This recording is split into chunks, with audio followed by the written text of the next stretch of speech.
पहिल्या युट्यूबच्या पगारातून मी तशी पण सासूबाईसाठी चांदीचं पैंजण केलेलंच होतं। आता 10-15 दिवसासाठी सासूबाई गावावरून राहायला आलेली होती। म्हटलं चल ह्यावेळेला आईसाठी साडी घ्यावी होती। गेल्या गेल्याच आईची नजर ह्या साडीवरती पडलेली आणि मला सुद्धा तीच आवडलेली। 2-4 साड्या काढून ठेवलेल्या होत्या।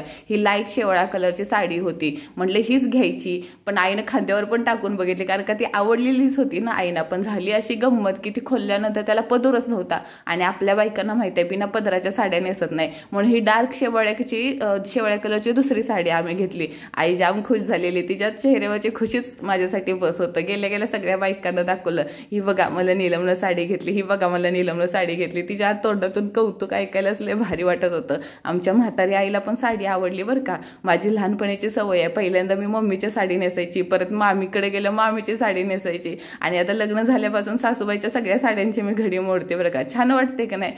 स्वामींच्या आशीर्वादाने पुढच्या वेळेस ह्याच्यापेक्षा पण भारी घेणार।